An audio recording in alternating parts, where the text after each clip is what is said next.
దానియేలు 9వ అధ్యాయము 24 నుండి 27వ వచనం వరకు నేను చదువుతాను. మీరు మీ బైబిల్స్లో గమనించండి.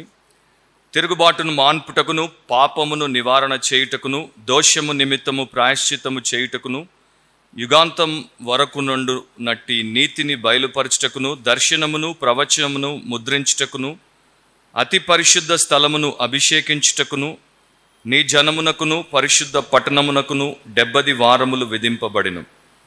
యెరూషలేమును మరలా కట్టించవచ్చునని ఆజ్ఞ బయలుదేరిన సమయము మొదలుకొని అభిషిక్తుడగు అధిపతి వచ్చి వరకు 7 వారములు పట్టునని స్పష్టముగా గ్రహించుము. 62 వారములు తొందరగల సమయములందు పట్టణపు రాచ వీధులను కందకములను మరలా కట్టబడును. ఈ 62 వారములు జరిగిన పిమ్మట ఏమీయూ లేకుండా అభిషిక్తుడు నిర్మూలము చేయబడును. వచ్చునట్టి రాజు యొక్క ప్రజలు పవిత్ర పట్టణమును పరిశుద్ధ ఆలయమును నశింప చేయుదురు. వాని అంతము హఠాత్తుగా వచ్చును, మరియు యుద్ధ కాలాంతము వరకు నాశనము జరుగునని నిర్ణయింపబడిను. అతడు 1 వారము వరకు అనేకులకు నిబంధనను స్థిరపరచును. అర్ధవారమునకు బలిని నైవేద్యమును నిలిపివేయును.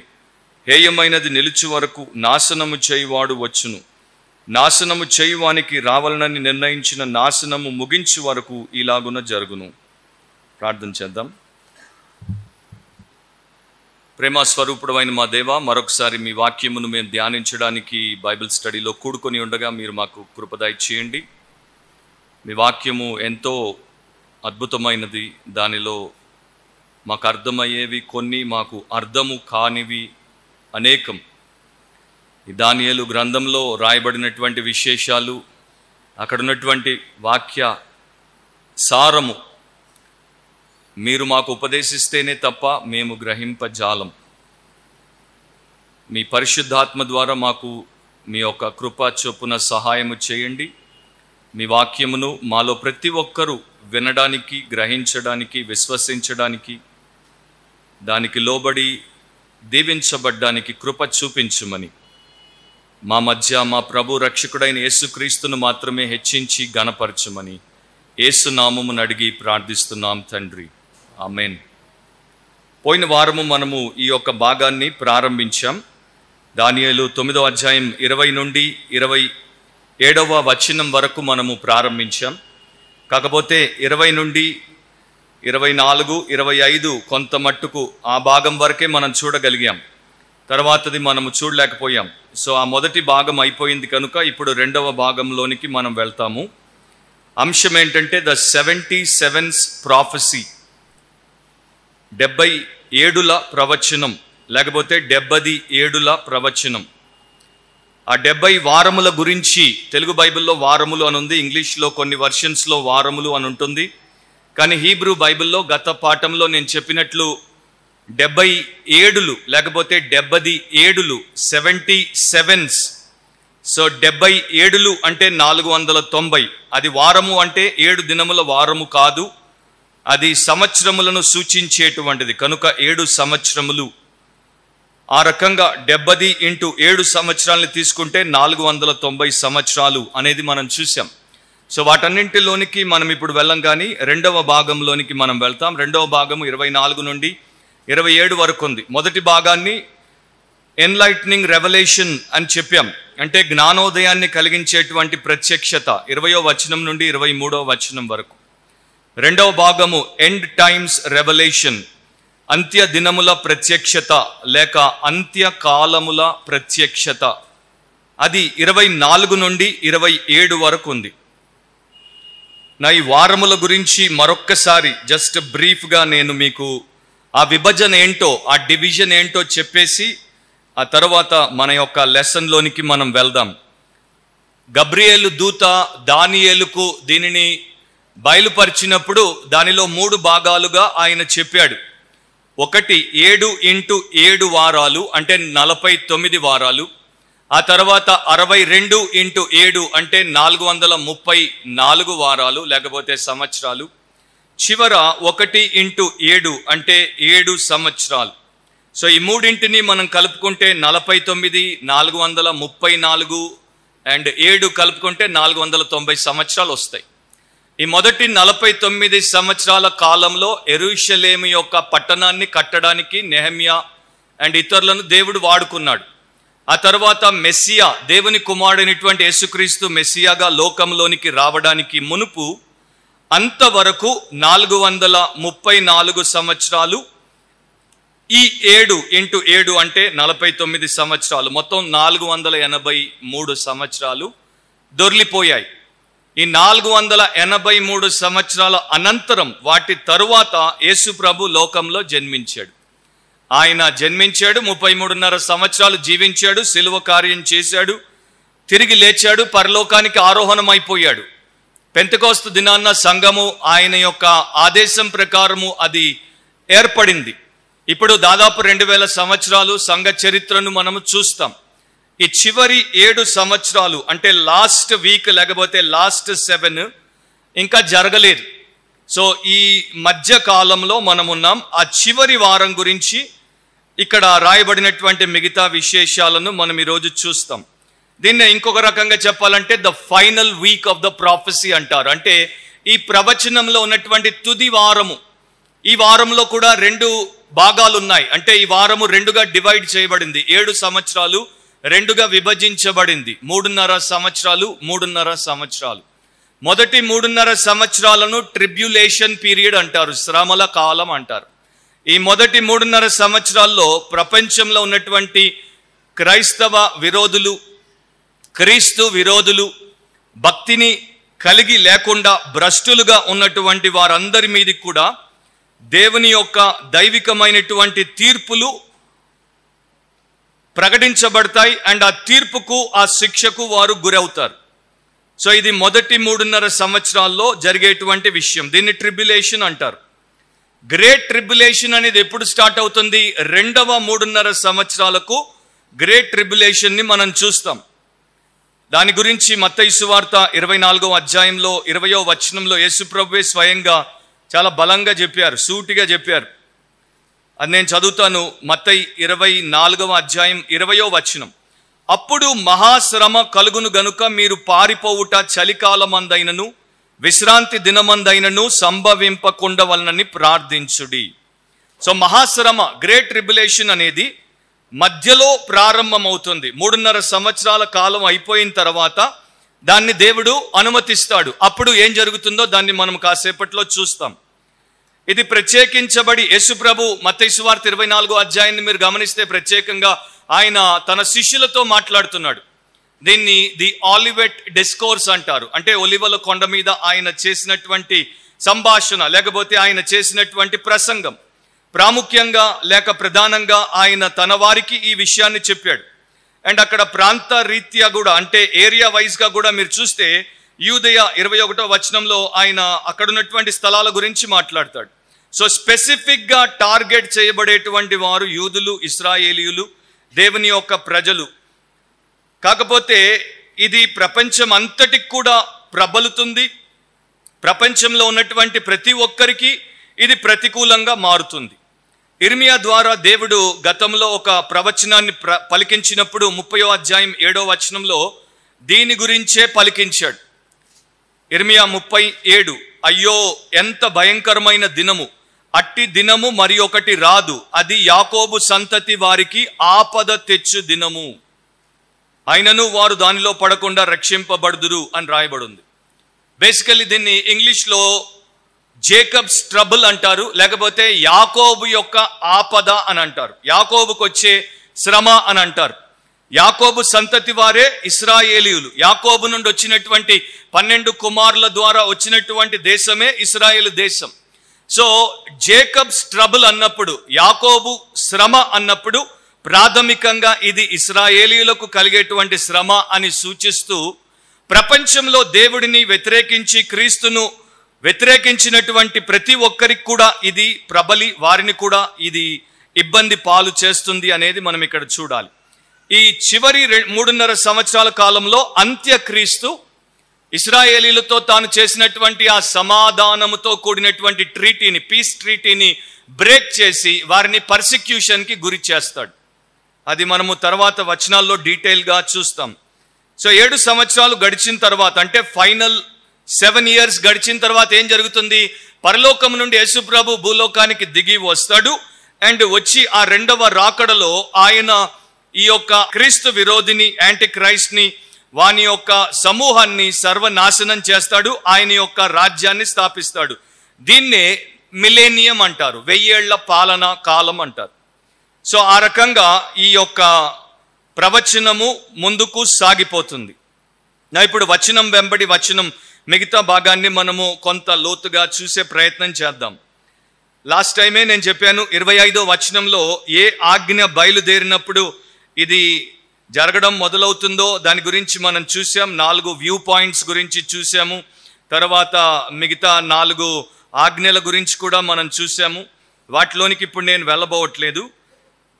26వ వచనాన్ని మీరు చూస్తే, ఈ 62 వారములు జరిగిన పిమ్మట ఏమీ లేకుండా అభిషిక్తుడు నిర్మూలము చేయబడును.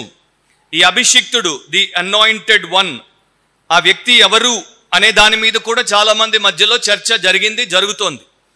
కానీ బైబిల్ని మనము లార్జర్ కాంటెక్స్ట్ లో, అంటే పూర్తిగా దేవుడి వాక్యము ఏం నేర్పిస్తుందో దాన్ని దృష్టిలో పెట్టుకొని ఈ భాగాన్ని మనం ఒకవేళ వివరించబోతే, అంటే ఇంటర్ప్రిట్ చేస్తే మాత్రం ఈ అభిషిక్తుడు మెస్సాయా లేకపోతే యేసు క్రీస్తుకు సూచనగా ఉన్నవాడు అని మనం చెప్పొచ్చు. తెలుగు బైబిల్లో అయితే కిందే మీకు అభిషిక్తుడు అని 25వ వచనంలో రాసినప్పుడు 1 అని రాసి మెస్సియా అని రాసేశారు. సో చాలా మంది ఆ రకంగా తీసుకున్నారు గనుక యేసుక్రీస్తే అని చెప్తారు, దాన్ని ఆ రకంగా ఒప్పుకుంటారు. సో మొదటి 7 వారాలు, తర్వాత 62 వారాలు, ఆర్ మొత్తం 483 సంవత్సరాలు అయిపోయిన తర్వాత అప్పుడు యేసు ప్రభు సిలువ వేయబడతాడు. దాని గురించే ఇక్కడ మనము చూస్తున్నాం, ఆయన నిర్మూలము చేయబడతాడు అని. నా ఈ మెస్సియా గురించి వాక్యము చాలా విషయాలు మనకు చెప్తుంది. అయితే మనము చాలా సందర్భాల్లో మెస్సియా గురించి పెద్దగా ఆలోచించము, పెద్దగా స్టడీ చేయం. క్రిస్టియన్స్ మెస్సియాను పెద్దగా పట్టించుకోరు. యూదులు మెస్సియాను చాలా ఎక్కువ విలువతో పట్టించుకుంటారు. మన క్రైస్తవులు మెస్సియాను పెద్దగా పట్టించుకోరు. కొన్ని వచనాలు నేను మీకు జ్ఞాపకం చేస్తాను. అవి ఇద్దరికీ వర్తించేటువంటి వచనాలు. అంటే యూదులకు కావచ్చు, క్రైస్తవులకు కావచ్చు, దేవుని ప్రజలుగా ఎంచబడినటువంటి వారందరికీ కూడా ఉపయోగమైనటువంటి అత్యంత ప్రాముఖ్యమైనటువంటి విషయాలు. ఆదికాండం 3వ అధ్యాయము 15వ వచనంలో దేవుడు ఈ రకంగా చెప్పాడు, మరియు నీకును స్త్రీకిని నీ సంతానమునకును ఆమె సంతానమునకును వైరము కలుగజేసెదను, అది నిన్ను తల మీద కొట్టును, నీవు దానిని మడిమ మీద కొట్టుదు అని చెప్పాను. సో అది అన్నప్పుడు కింద ఫుట్ నోట్లో చూస్తే ఆయన అని ఉంటుంది. ఆదిలోనే వారు పాపం చేసినప్పుడే విమోచనకు సంబంధించి, విమోచన కర్తకు సంబంధించి దేవుడు వాగ్దానం చేశాడు. అక్కడే ఆ యొక్క మొదటి మానవులైనటువంటి ఆదాము అవ్వలకు మెస్సియాను గురించి దేవాది దేవుడు తెలియచేశాడు. తర్వాత ఇక యాకోబు తన పిల్లలందరినీ పిలిచి వారి కొరకు ఆశీర్వాదం ఇచ్చే ఆ ప్రయత్నం చేసినప్పుడు ఆదికాండం 49వ అధ్యాయం 10వ వచనాన్ని చదివితే, షిలోహు వచ్చు వరకు యూదా యొద్ద నుండి దండము తొలగదు, అతని కాళ్ల మధ్య నుండి రాజదండము తొలగదు, ప్రజలు అతనికి విధేయులై ఉందురు అని రాయబడింది. ఇక్కడ తెలుగు బైబిల్లో షిలోహు వచ్చు వరకు అన్నప్పుడు ఫుట్ నోట్లో కింద అతడు షిలోహుకు వచ్చు వరకు అని రాశారు. కానీ మీరు జాగ్రత్తగా బైబిల్ స్టడీ చేస్తే, ఒక సీరియస్ బైబిల్ స్టూడెంట్గా ఆ యొక్క షిలో గురించి బైబిల్ స్టడీ చేస్తే ఒక స్పష్టమైనటువంటి వివరము మనకు ఇవ్వబడలేదు. సో దాన్ని చాలామంది పండితులు ఏం చేశారంటే అజంప్షన్ మీద దానిని ఇంటర్ప్రిట్ చేసే ప్రయత్నం చేశారు. మనము ఆ రకంగా అజంప్షన్ మీద ఇంటర్ప్రిట్ చేసే ప్రయత్నం చేయం. సో షిలోహు అనేది ఒక స్థలానికి సంబంధించిన పేరా, లేకపోతే ఒక వ్యక్తిని సూచించేటువంటి పేరా అనేది ఇంకా సందిగ్ధమైనటువంటి స్థితిలోనే ఉంది. కాకపోతే యూదా యొద్ద నుండి దండము తొలగదు అనేటువంటి ఆ లైన్ని మనం తీసుకున్నప్పుడు యేసు ప్రభు యూదా గోత్రం నుండి వచ్చాడు. యూదా గోత్రానికి రాజరికమును అప్పగించారు. సో యేసు ప్రభు రాజుగా ఏలడం మొదలుపెట్టినప్పుడు ఇక ప్రజలందరూ కూడా ఆయనకు విధేయులు అవుతారు. అండ్ ఆయన దగ్గర నుండి రాజ్యమును ఎవరు తీసివేయలేరు. ఆయన యొక్క రాజ్యము సుస్థిరమైనటువంటి రాజ్యముగా, శాశ్వత కాలం ఉండేటువంటి రాజ్యముగా ఉంటుంది. అలాంటి రాజు రాబోతున్నాడు అని తెలియచేయడానికి దాన్ని ఇక్కడ మనం చూస్తాం. ఇక మనందరికీ కొద్దో గొప్ప పరిచయం ఉన్నటువంటి ఒక విషయాన్ని నేను జ్ఞాపకం చేస్తాను. ఆదికాండం 12వ అధ్యాయం అబ్రాహాముతో దేవుడు మాట్లాడినటువంటి మాటలు మొదటి 3 వచనాల్లో ఉంటుంది. యెహోవా అబ్రాహాముతో చెప్తున్నాడు, నీవు లేచి నీ దేశము నుండి, నీ బంధువుల యొద్ద నుండి, నీ తండ్రి ఇంటి నుండి బయలుదేరి నేను నీకు చూపించు దేశమునకు వెళ్ళుము. నిన్ను గొప్ప జనముగా చేసి నిన్ను ఆశీర్వదించి నీ నామమును గొప్ప చేయుదును. నీవు ఆశీర్వాదముగా నొందువు. నిన్ను ఆశీర్వదించు వారిని ఆశీర్వదించదను, నిన్ను దూషించు వాని శపించదను. భూమి యొక్క సమస్త వంశములు నీ యందు ఆశీర్వదించబడునని అబ్రాహాముతో అనగా. ఇప్పుడు ప్రశ్న ఏంటంటే, భూమి యొక్క సమస్త వంశములు అతని యందు ఆశీర్వదించబడతాయి. ఎలా ఆశీర్వదించబడతాయి? అబ్రాహాము మన కొరకు ఏం చేశాడు? అబ్రాహాము మన కొరకు ఏం చేయలేదు. కానీ అబ్రాహాము సంతతిగా వచ్చినటువంటి దావీదు కుమారునిగా వచ్చినటువంటి యేసు మనందరి కొరకు రక్షణను సంపాదించి పెట్టాడు. ఆ రకంగా దేవుడు అబ్రాహాము నుండి అతడు వస్తాడు, భూ నివాసులందరికీ ఆశీర్వాద కారకుడు అవుతాడని చెప్పినట్టుగా ఆయన చేశాడు. సో ఇవన్నీ కూడా యూదులు తమ దృష్టిలో పెట్టుకుంటారు. అండ్ యూదులు ధర్మశాస్త్రాన్ని చాలా విలువతో చూస్తారు గనుక ద్వితీయోపదేశ కాండం 18వ అధ్యాయంలో మోషే వారితో ఈ రకంగా చెప్పాడు. 16వ వచనం చదువుతున్నాను, భాగం మనకు కావలసిన భాగమే. నీ దేవుడైన యెహోవా నీ మధ్యను నా వంటి ప్రవక్తను నీ సహోదరులలో నీ కొరకు పుట్టించును, ఆయన మాట నీవు వినవలెను. సో నీ దేవుడైన యెహోవా నీ మధ్య నా వంటి ప్రవక్తను నీ సహోదరుల్లో నుండే పుట్టిస్తాడు. నాలాంటి ఒక ప్రాఫెట్ వస్తాడు. ఆ ప్రాఫెట్ నాకన్నా గొప్ప ప్రాఫెట్. ఆ ప్రాఫెట్ ఎవరో కాదు, మన ప్రభు అయినటువంటి యేసే. యేసు రాజుగా, యేసు యాజకునిగా, యేసు ప్రవక్తగా వాక్యంలో మనకు చూపించబడ్డాడు. సో ఈ రకంగా ఇవన్నీ కూడా మెస్సియాకు సంబంధించినటువంటి సూచన వచనాలు, లేకపోతే ఆయన్ని చూపించేటువంటి విషయాలు. ఇవన్నీ కూడా దేవుడు బైబిల్లో పెట్టాడు. ఆ ఇశ్రాయేలీయులు వీటిని చదివి వారి దృష్టిలో పెట్టుకొని మెస్సియా కొరకు వెతికేవారు. మరో ప్రాముఖ్యమైనటువంటి భాగం ఉంది. ఆ భాగం అంతటిని చదవను, జస్ట్ నేను రెఫరెన్స్ చెప్తాను, మీరు రాసుకొని తర్వాత చదువుకోండి. 2వ సమూయేలు 7వ అధ్యాయము 5వ వచనం నుండి 16వ వచనం వరకు.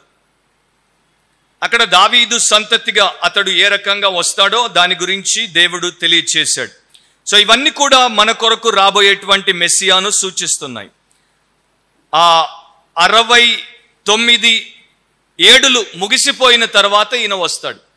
అండ్ అలాగే ఆ ప్రకారమే దేవుడు ముందుగా సూచించిన ప్రకారమే యేసు ప్రభు చరిత్రలోనికి ప్రవేశించాడు. ఇప్పుడు దేవుడు చెప్పినటువంటి మాటను నమ్మొచ్చా అంటే తప్పకుండా 100% నమ్మొచ్చు. దానికి ఎన్నో రుజువులు ఉన్నాయి. దాంట్లో ఒక ఇన్సిడెంట్ ఏంటంటే, ద గ్రేటెస్ట్ ప్రూఫ్ ఏంటంటే, the coming of his own son Jesus in to the world at the appropriate time. సరైనటువంటి కాలమానం ప్రకారం దేవుడు 100 ఏళ్ల క్రితం ముందుగా సూచించిన ప్రకారం అది జరగడం. సో యేసు ప్రభు ఈ లోకంలో పుట్టక మునుపు, యేసు ప్రభు బాప్తిస్మం పొందక మునుపు, యేసు ప్రభు ఆ యొక్క మొదటి మట్టల ఆదివారాన రాజుగా యెరూషలేములోనికి ప్రవేశించక మునుపే 100 ఏళ్లకే క్రితమే దానియేలు అనేటువంటి ప్రవక్తకు దేవుడు ఈ యొక్క విషయాన్ని సూచించి అప్పుడే దీన్ని రాయించాడు. వీటిని బిబ్లికల్గా ఏమంటారంటే pre arranged science for the మెస్సాయా అంటారు. అంటే మెస్సియాను సూచించేటువంటి ముందుగా ఇవ్వబడినటువంటి సూచనలు. డేవిడ్ గ్రీన్ గ్లాస్ అనేటువంటి ఒక ఆయన 2వ ప్రపంచ యుద్ధంలో కుట్రదారుడిగా పేరుగాంచాడు. ఆయన ఏం చేశాడంటే, అమెరికా దేశానికి సంబంధించినటువంటి అటామిక్ సీక్రెట్లను సోవియట్ యూనియన్ వారికి అమ్మేశాడు. కనుక అతన్ని వారు అరెస్ట్ చేసే ప్రమాదం వచ్చినప్పుడు అతడు పారిపోయి మెక్సికోలో దాక్కున్నాడు.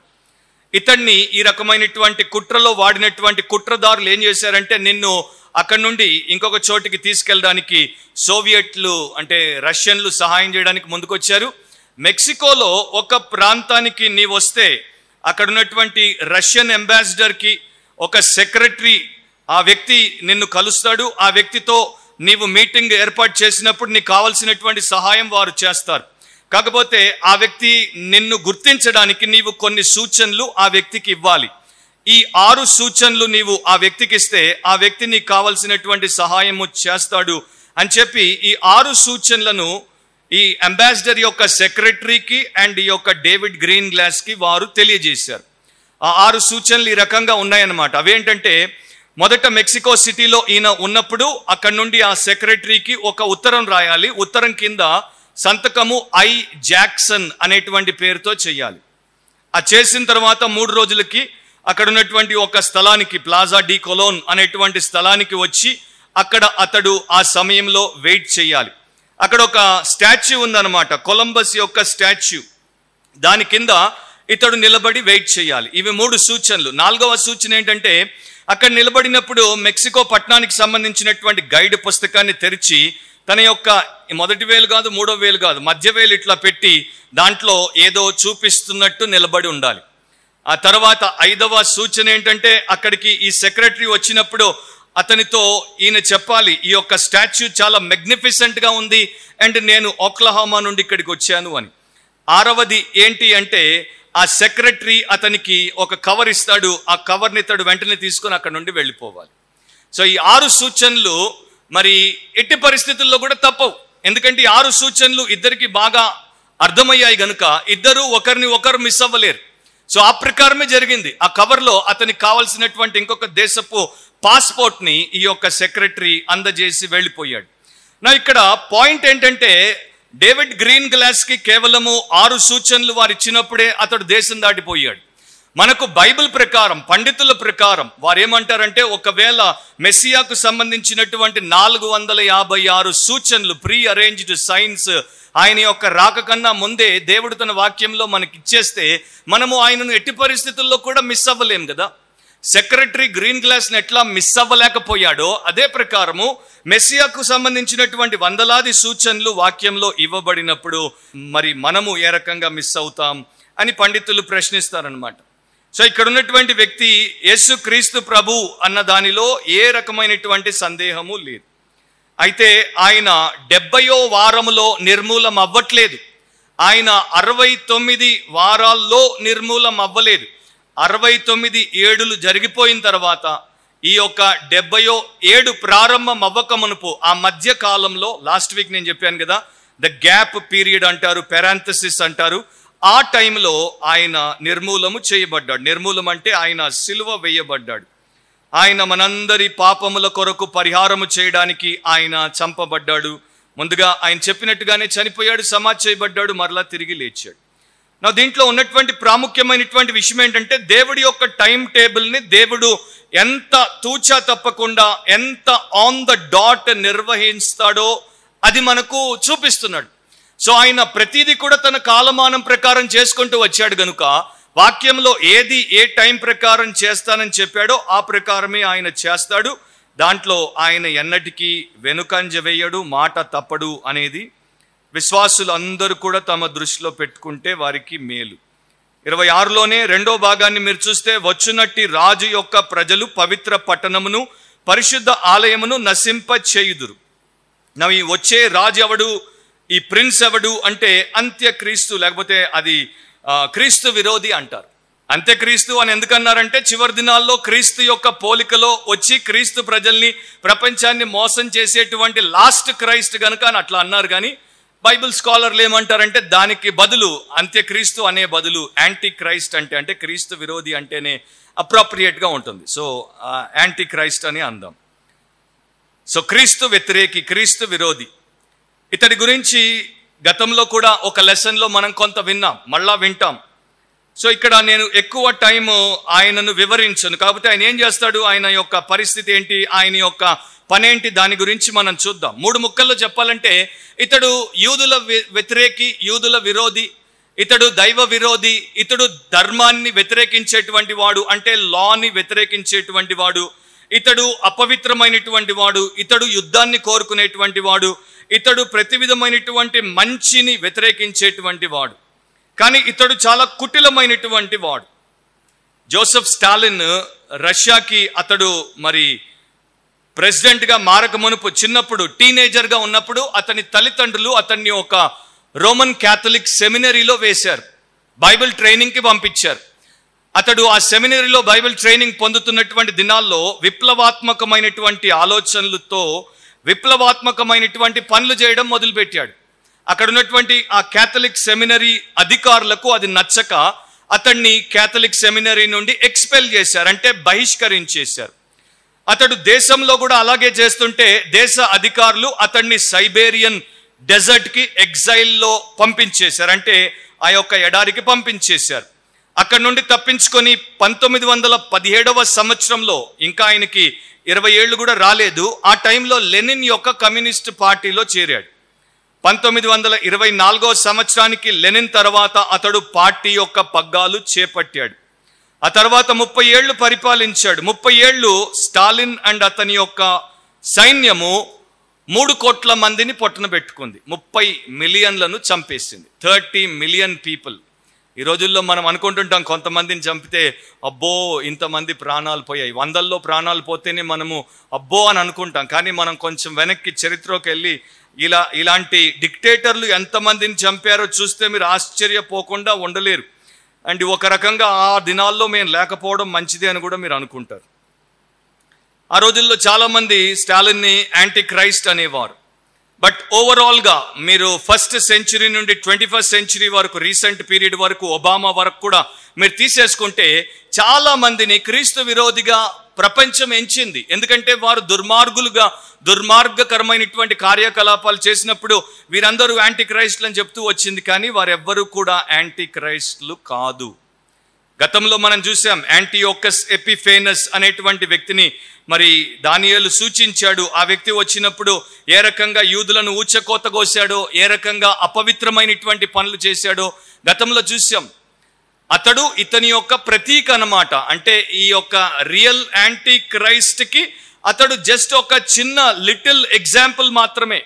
ఆ రకంగా ప్రపంచంలోనికి వచ్చినటువంటి అనేకులు ఇతని యొక్క లిటిల్ ఎగ్జాంపుల్స్ మాత్రమే. సో ఈ రకమైనటువంటి పరిస్థితుల్లో చరిత్రలో మీరు చూస్తే, ఎక్కువ నేను ఆ వివరాలు ఇప్పుడు చెప్పలేను కానీ ఒక ఎగ్జాంపుల్ చెప్తాను. చాలామంది మేము మెస్సియాలము అని యూదుల మధ్యలోనికి వచ్చారు. రోమన్ చక్రవర్తి హ్యాడ్రియన్ అనేటువంటి చక్రవర్తి 1st and 2nd సెంచరీలో అనుకుంటాను, ఆ టైంలో పరిపాలిస్తున్నప్పుడు అతడు యూదులను బాగా విసికించాడు. యెరూషలేములో ఒక రోమన్ కాలనీని కట్టి యూదులకు ఉన్నటువంటి స్వాతంత్రాన్ని హరించేశాడు. దాంతోపాటు యూదులకు ఉన్నటువంటి భక్తి మీద కూడా ఆంక్షలు పెట్టాడు. వారికి చెప్పాడు, మీ మగ పిల్లలకు సున్నతి చేయకూడదు, మీరు ధర్మశాస్త్రాన్ని చదవకూడదు, మీరు మీ యొక్క షబ్బాత్ను అంటే విశ్రాంతి దినాన్ని ఆచరించకూడదు. ఇప్పుడు యూదులకు ఎట్లా ఉంటుందో చూడండి. యూదులు ఏం చేసినా చేయకపోయినా, దేవుణ్ణి యథార్థంగా ప్రేమించినా ప్రేమించకపోయినా, గౌరవించినా గౌరవించకపోయినా తప్పకుండా మగపిల్ల పుడితే 8వ దినాన్న సున్నతి చేయిస్తారు. భక్తి కలిగినటువంటి యూదులు, భక్తి లేనటువంటి యూదులు తప్పకుండా ఆ ఆచారాన్ని పాటిస్తారు. వారు రోజు ధర్మశాస్త్రాన్ని ముట్టినా ముట్టకపోయినా షబ్బాత్ రోజున మాత్రం తప్పకుండా తెరుస్తారు. ఇంట్రెస్ట్ ఉన్నా లేకపోయినా దాన్ని మాత్రం చేస్తారు. సో ధర్మశాస్త్రము, సున్నతి అండ్ షబ్బాత్ ఇవన్నీ కూడా యూదులకు ఎట్లాంటివంటే వారికి తెలియకుండానే వారు ఊపిరి తీసుకొని ఊపిరి వదులుట ఎట్లా చేస్తారో ఆ రకంగా వీటిని చేస్తారు. అండ్ ఈ 3 వారికి ముఖ్యమైనవని ఈ యొక్క చక్రవర్తి ఎంచినప్పుడు ఆంక్షలు పెట్టాడు, మీరు చేస్తే మిమ్మల్ని చంపుతాను అని. అలాంటప్పుడు వారి మధ్యలోనికి ఒక ఆయన, నేను మిమ్మల్ని రక్షిస్తాను, నేను మీరు ఎదురు చూసేటువంటి మెస్సియాను అని వచ్చాడు. ఆయన పేరు బార్కోఖాబ్ అనేటువంటి వ్యక్తి. ఆయన యొక్క పేరుకు అర్థం ఏంటంటే సన్ ఆఫ్ ద స్టార్, నక్షత్రం యొక్క కుమారుడు అని అర్థం. అది ఎక్కడి నుండి తీసుకున్నాడు? సంఖ్యాకాండం 24వ అధ్యాయంలో ఒక ప్రవచనం ఉంటుంది. 17వ వచనంలో, ఇంగ్లీష్లో 17లో ఉంది, తెలుగులో మీరు చెక్ చేసుకోండి 16లో ఉందో 17లో ఉందో. అక్కడ ఉన్నటువంటి ప్రవచనానికి అనుగుణంగా తాను వచ్చినట్లు ఆ రకంగా అతడు ప్రకటించుకున్నాడు. ఆ రోజుల్లో ఒక రాబై ఉండేవాడు, అకీబా అనేటువంటి రాబై. అతడు ఇతనికి మద్దతునిచ్చాడు. ఆ రాబై గారు మద్దతునిచ్చేసరికి ఇతడు నిజమైనటువంటి మెస్సియా అనుకొని యూదులు ఈ రకమైనటువంటి అరాచకాలకు గురవుతున్నారు గనుక అతన్ని ఆహ్వానించారు. కొంతకాలము అతడు తన యొక్క గుంపును తయారు చేసి రోమన్లకు వ్యతిరేకంగా పోరాడే ప్రయత్నం చేశాడు, పోరాడాడు. కానీ క్రీస్తు శకము 135వ సంవత్సరంలో రోమన్ జనరల్ జూలియస్ సెవరస్ చేతుల్లో అతడు చచ్చిపోయాడు. మళ్ళా అది సద్దుమణిగిపోయింది. ఇక ఆ తర్వాత చూస్తే ఇట్లాంటి వాళ్ళు చాలా మంది వచ్చారు. సో ఇది యూదుల చరిత్రలో మనం చూస్తే వారు మెస్సియా కొరకు ఎదురు చూడడం అండ్ వారు క్రీస్తు విరోధుల్లాంటి వ్యక్తుల చేతుల్లో పడ్డం ఒక పరిపాటే, ఒక అలవాటుతో జరిగేటువంటిది. కానీ ఇక్కడ దానియేలు సూచించేటువంటి క్రీస్తు విరోధిక ఫైనల్ యాంటీ క్రైస్ట్ అనమాట. ఇలాంటి వాడు గతములో ఎన్నడూ రాలేదు, అంటే ఇలాంటి వాడు ఇంకెప్పుడు రాడు, ఈ వ్యక్తే ఇక చివరి ఫైనల్ యాంటీ క్రైస్ట్ అండి, ఇతడు చాలా దారుణమైనటువంటి వాడు, అతన్ని సూచించి దేవుడు తెలియజేశాడు. ఇప్పుడు మీకు ఒక ప్రశ్న రావచ్చు, మరి ఇది దానియేలు యొక్క దేశస్థులైనటువంటి ఇశ్రాయేలీయులకు సంబంధించింది, అది ఎప్పుడో అయిపోయింది, దానితో మనకేం పని, మనము క్రైస్తవులం కదా, మనకి ఇది అవసరమా అని మీరు అనుకోవచ్చు. యేసు ప్రభుతో మనకు సంబంధం ఉంటే దీంతో మనకు చాలా పెద్ద సంబంధం ఉన్నట్టే. ఎందుకంటే ఇది అప్పుడే కాదు, ఇది ఇప్పుడు ఇంకా చివరి వారం ఇంకా జరగలేదు, చివరి వారానికి మనకు చాలా దగ్గర సంబంధం ఉంది కనుక మనము దీని విషయంలో అవగాహన కలిగి మనం దీని కొరకు సిద్ధపడడం చాలా అవసరం. 27వ వచనంలో ఒక 5 విషయాలు, ఈ క్రీస్తు విరోధి చేసేటువంటి 5 విషయాలు దేవుడు దానియేలు ద్వారా తెలియజేశాడు.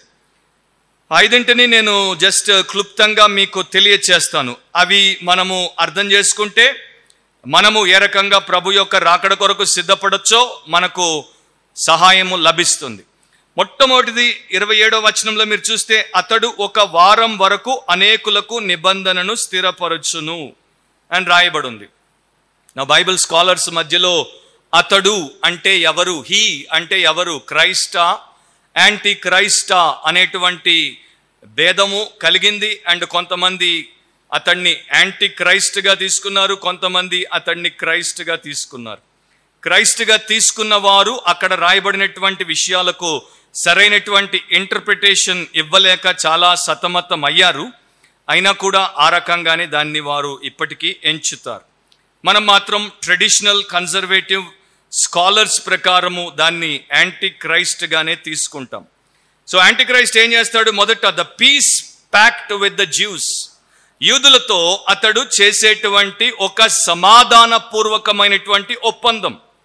అతడు చెప్తాడు, మీకు నెమ్మది లేకుండా బ్రతుకుతున్నారు, మీరు అనేక రకాలైనటువంటి విఘాతాలకు గురవుతూ వచ్చారు, నేను మిమ్మల్ని పరిపాలిస్తాను, లేకపోతే నేను మీకు నెమ్మదినిస్తాను, నేను మీకు నిరీక్షణనిస్తాను, నా హయాంలో మీరు నెమ్మదిగా ఉండొచ్చు అని చెప్పి వారితో ఒక ఒప్పందం చేసుకుంటాడు, ఒక సమాధానకరమైనటువంటి ఒప్పందాన్ని చేసుకుంటాడు.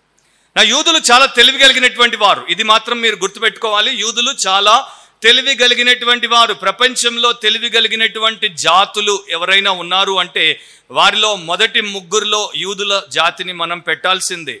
నాసాలో ఉన్నటువంటి గ్రేట్ సైంటిస్టుల్లో జ్యూస్ ఉన్నారు, ప్రపంచాన్ని శాసించినటువంటి ఆర్థికవేత్తల్లో జ్యూస్ ఉన్నారు, నోబెల్ పీస్ ప్రైజ్ని సంపాదించినటువంటి వారిలో జ్యూస్ ఉన్నారు, అండ్ ప్రపంచానికి అనేక రకాలైనటువంటి గొప్ప సౌకర్యాలను అందించినటువంటి వారిలో జ్యూస్ ఉన్నారు. సో జ్యూస్ అత్యంత తెలివి కలిగినటువంటి వారు. ఆషామాషిగా ఎవరంటే వారిని మోసగించలేరు. కానీ ఈ క్రీస్తు విరోధి వారితో ఈ రకమైనటువంటి ఒప్పందం చేసుకోగలిగాడు, వారితో స్నేహబంధాన్ని ఏర్పాటు చేసుకోగలిగాడు అంటే అతడు వారికన్నా ఎంత మిన్న అయినటువంటి తెలివి కలిగినటువంటి వాడో మనం అర్థం చేసుకోవచ్చు. అంటే ఎంత ఈజీగా ద క్లెవరెస్ట్ పీపుల్ని డ్యూప్ చేయగలిగాడో మనం గ్రహించవచ్చు.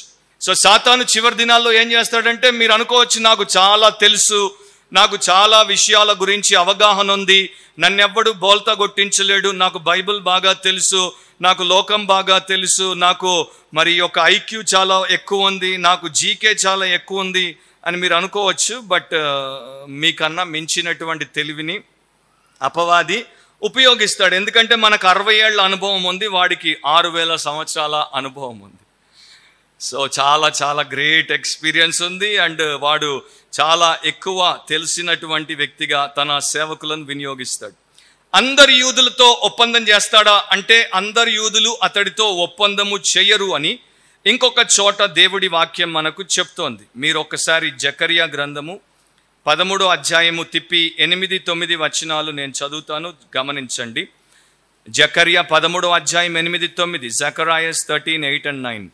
దేశం అంతటా జనులలో 2 భాగముల వారు తెగ వేయబడి చత్తురు, 3వ భాగము వారు శేషింతురు.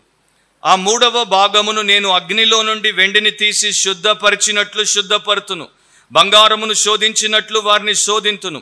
వారు నా నామమును బట్టి మొర్రపెట్టగా నేను వారి మొరను ఆలకింతును. వీరు నా జనులని నేను చెప్పుదును, యెహోవా మా దేవుడని వారు చెప్పుదురు. సో ఇక్కడ 1/3, 2/3 మనకు కనబడుతున్నారు. అంటే ఒక భాగము 33% అనుకుందాం, 2 భాగాలు 66%. ఈ majority of the people anti క్రైస్ట్తో ఆ పీస్ ప్యాక్ట్ని చేస్తారు. మైనారిటీ అతడిని వ్యతిరేకిస్తారు. సో ఈ మైనారిటీ వారు ఆ టైంలో కూడా నమ్మకంగా దేవుడి కొరకు బ్రతికేందుకు ప్రయత్నము చేస్తారు. అండ్ ఈ రోజున కూడా మనం దీన్ని మన యొక్క స్పిరిచువల్ లైఫ్కి అప్లై చేసుకునే ప్రయత్నం చేస్తే ఈ రోజున కూడా మనకు మైనారిటీ మెజారిటీ అనేది క్రిస్టియన్ చర్చ్లో కనబడుతుంది. ఎక్కువ మంది అమ్ముడుపోతారు, ఎక్కువ మంది మోసపోతారు, ఎక్కువ మంది రాజీ పడతారు, తక్కువ మందే శేషము అనేటువంటి వారు, రెమ్నెంట్ అనేటువంటి వారు ఎప్పుడు తక్కువగానే ఉంటారు. మళ్ళొక ఎగ్జాంపుల్ చెప్తాను నేను మీకు. 2వ ప్రపంచ యుద్ధం సమయంలో ఈ జర్మన్లు విస్తృతంగా ప్రపంచం మీద యుద్ధం చేస్తున్నప్పుడు అలైడ్ ఫోర్సెస్ అంటే ప్రపంచ దేశాల సైన్యాలన్నీ కలిసి జర్మనీకి వ్యతిరేకంగా, హిట్లర్కి వ్యతిరేకంగా పోరాటం చేయడం మొదలుపెట్టారు. సో అమెరికన్లు, ఫ్రాన్స్ వారు, గ్రేట్ బ్రిటన్ వారు వీళ్ళందరూ అలైడ్ ఫోర్సెస్ జర్మనీ దగ్గరికి వచ్చినప్పుడు జర్మన్ సైనికులు తెలివితో వారిని దెబ్బకొట్టారు. ఏం చేశారంటే జర్మన్ సైనికులు వారి యొక్క దుస్తులను విప్పి అలైడ్ ఫోర్సెస్ వారి శత్రువుల యొక్క సైనికుల దుస్తులను వేసుకొని అమెరికన్ ట్యాంకులను వాడి వాటిల్లో పోతుంటే అలైడ్ ఫోర్సెస్ వీరు మనవారే అని అనుకున్నారు కనుక వీరు పోతూ వీరి యొక్క సైన్యం రాక మునుపు జర్మనీలో ఉన్నటువంటి రోడ్డు సైన్లను అన్నింటినీ మార్చేశారు. ఈ వైపు పోతే ఈ పట్టణం, ఆ వైపు పోతే ఆ వీధి, ఈ వైపు పోతే ఇది జర్మనీ యొక్క పార్లమెంట్ హౌస్, ఇది యొక్క ప్రెసిడెంట్ హౌస్ అని చూపించేటువంటి రోడ్ సైన్లన్నీ మార్చేసి వారికి కన్ఫ్యూషన్ని గురి చేసి వారిని బయటికి పంపి అడ్డంగా వారిని దెబ్బతీసి వారిని నాశనం చేశారు. సో ఈ రోజున కూడా ప్రపంచవ్యాప్తంగా మనం చూస్తే చాలా రాంగ్ రోడ్ సైన్స్ మన ముందు సాతాను పెడతాడు అనమాట. మనల్ని దొంగ దెబ్బ తీయడానికి, మనం దేవుడి మార్గంలో వెళ్లకుండా మోసపోవడానికి ఈ రకంగా చేస్తూనే ఉంటాడు. కానీ చివర్లో ఈ క్రీస్తు విరోధి చేసేటువంటిది అన్నింటినీ మించినటువంటిదిగా ఉంటుంది. అతడు చేసే మొదటి విషయం ఏంటంటే వారితో సమాధానంగా మాట్లాడతాడు అండ్ వారు అతడిని నమ్ముతారు. ఎంత విచారం కదా. నేను అది కొంతకాలంగా మెడిటేట్ చేస్తున్నప్పుడు నాకు వేదన, కోపము రెండూ వస్తున్నాయి. యేసును వారు చూశారు, యేసుతో వారు మరంత చక్కని పరిచర్యను ఆయన చేస్తుంటే అనుభవపూర్వకంగా ఎరిగి ఉన్నారు, కానీ వారు దాన్ని అంగీకరించలేదు. సమాధాన పుత్రుణ్ణి, ప్రిన్స్ ఆఫ్ పీస్ని వారు అంగీకరించలేదు, కానీ ఒక ఇంపాస్టర్ ఆఫ్ పీస్ అంటే నకిలీ సమాధాన పుత్రునిగా వచ్చినటువంటి వాడిని అంగీకరించారు. తెలుగులో ఒక సామెత అంటారు కదా, గొర్రె ఎప్పుడు కసాయినే నమ్ముతుంది. సో ఈ పితరులు, ఇశ్రాయేలు యొక్క పితరులు వారు క్రీస్తుని నమ్మలేదు. సో వీరి పిల్లలు రేపు క్రీస్తు విరోధిని నమ్ముతారు. ఆ రకంగా వాడితో ఒప్పందం చేసుకుంటారు. అది మొదట వాడు చేసేటువంటిది. రెండవది ఏంటంటే అర్ధవారమునకు బలిని నైవేద్యమును నిలిపివేయును. అర్ధవారానికి అంటే in the midst of the week he shall cause the sacrifice and ablation to seize. వారికి ఈ యొక్క బలులు, అర్పణలు చాలా ముఖ్యమైనటువంటిది. యూదుల మతమంతా కూడా బలి అర్పణ మీదే ఆధారపడి ఉంది. ధర్మశాస్త్రాన్ని మీరు చూస్తే అనేక రకాలైనటువంటి బలులు, అనేక రకాలైనటువంటి బలి విధానాలు అండ్ బలి యొక్క షరతులు దేవుడు చాలా నిక్కచ్చిగా పెట్టాడు. వారు వాటిని పాటిస్తారు. కానీ ఇప్పుడు మనకు ఒక విశేషము ఏంటి మనం తెలుసుకోవాల్సింది ఏంటంటే ఇప్పుడు మందిరం లేదు. క్రీస్తు విరోధి వచ్చినప్పుడు మందిరము ఉంటుందా, దాని గురించి మనం చూద్దాం. కానీ ప్రస్తుతము ఈ యొక్క ప్యాక్ట్ చేసినప్పుడు వారికి మందిరం అనేది లేదు. కానీ ఆ క్రీస్తు విరోధి వచ్చినప్పుడు మందిరం అనేది ఏర్పడుతుంది. క్రీస్తు శకము 70వ సంవత్సరంలో టైటస్ అనేటువంటి రోమన్ సైనిక అధికారి యెరూషలేమును నేలమట్టం చేశాడు, మందిరాన్ని సర్వనాశనం చేశాడు. యేసుప్రభు యోహాను సువార్తలో చెప్పినట్టు రాయి మీద రాయి ఉండకుండా రాళ్ల మీద పూతగా పూయబడినటువంటి బంగారం అంతటిని కూడా కరిగించడానికి రాళ్ళన్నింటిని కూడా ఊడదీయించి వాటిని అగ్ని చేత కాల్చేశాడు. సో దేవుడు చెప్పినట్టుగానే ఆ యొక్క జెరూసలంని, టెంపుల్ని 70 AD అతడు నాశనం చేశాడు. కానీ ఇప్పుడు ఇతడు ఈ రకంగా బలి అర్పణలను ఆ యొక్క మధ్యలో ఆపు చేయాలంటే మరలా మందిరం ఉండాలి. కానీ ఇప్పుడు సమస్య ఏంటంటే టెంపుల్ లేదు. కానీ మీరు జెరూసలంకి వెళ్తే అక్కడ యూదుల ఒక గుంపు ఉంది. వీరు చాలా మతపరమైనటువంటి, భక్తిపరమైనటువంటి, రోషము కలిగినటువంటి, దేవుడి యొక్క మేమే నిజమైనటువంటి యూదులం అని చెప్పుకునేటువంటి ఒక గుంపు ఉంది. వారు దీని కొరకు శాయశక్తుల అన్ని ప్రయత్నాలు చేశారు. సో టెంపుల్ ఇన్స్టిట్యూట్కి సంబంధించినటువంటి వీరిని మీరు ఒకవేళ అడిగారనుకోండి, మందిరం లేదు కదా ఇప్పుడు ఏం చేస్తారు అంటే వారు అంటారు, మాకు అవకాశం రాగానే వెంటనే మేము మందిరాన్ని కడతాం. ఒకానొక సందర్భంలో వారు ఈ రకంగా ప్రకటన కూడా చేశారు, మా దగ్గర టెక్నాలజీ ఎంతగా ఉందంటే మేము మందిరానికి కావలసినటువంటి పరికరాలన్నీ సిద్ధం చేశాం, రాళ్ళన్నీ సిద్ధం చేశాం, యాజకులకు ట్రైనింగ్ ఇచ్చేసాం, తోరాలన్నీ సిద్ధం చేశాం, లోపల పెట్టాల్సినవన్నీ సిద్ధం చేశాం. మాకున్న టెక్నాలజీ ప్రకారం మాకు అవకాశం ఇవ్వగానే వితిన్ 3 days 72 hours ఆ యొక్క టెంపుల్ని కంప్లీట్గా బిబ్లికల్ ప్యాటర్న్లో మేము ఎరెక్ట్ చేసేస్తాం, అంటే తిరిగి దాన్ని స్థాపించేస్తాము, 1 వారంలోనే మేము షాబత్ని మరలా మొదలు పెట్టేయగలం. కానీ ఇప్పుడు ఆ పని ఎందుకు చేయట్లేదు అంటే అదొక జియో పొలిటికల్ హాట్స్పాట్ అన్నమాట. జియో పొలిటికల్ అంటే జియోగ్రాఫికల్గా, పొలిటికల్గా అది సమస్యాత్మకమైనటువంటి విషయం. నా మందిరము ప్రస్తుతం ఉన్నటువంటి మౌంట్ మీద, అంటే టెంపుల్ మౌంట్ అంటారు దాన్ని, అక్కడే ఉందా? అక్కడ ఇప్పుడు ముస్లింల యొక్క డోమ్ ఆఫ్ ద రాక్ అనేటువంటి ఒక మస్జిద్ ఉంది, అక్కడే ఉండిందా లేకపోతే దాని పక్కన ఉండిందా? అదొక వివాదకరమైనటువంటి విషయము. యెరూషలేంలో యూదులే దాని విషయంలో విభజించబడ్డారు. చాలా మంది ఇక్కడే ఉందంటారు, మిగతా వారు అక్కడ కాదు పక్కన ఉందంటారు, అది వేరే విషయం. కానీ ఇప్పుడు ఎవరైతే కడదాం అనుకుంటున్నారో ఆ యొక్క మాస్క్ని తొలగిస్తేనే దీన్ని మేము కట్టగలం. ఇప్పుడు ఒక్కసారి మీరు ఆలోచించండి, ముస్లింలందరికీ ప్రపంచంలో 3 అతి పరిశుద్ధమైనటువంటి మాస్కులు ఉన్నాయి. దాంట్లో ఒక అతి పరిశుద్ధమైనటువంటి మాస్క్ ఈ యొక్క టెంపుల్ మౌంట్ మీద ఉన్నటువంటి మాస్క్.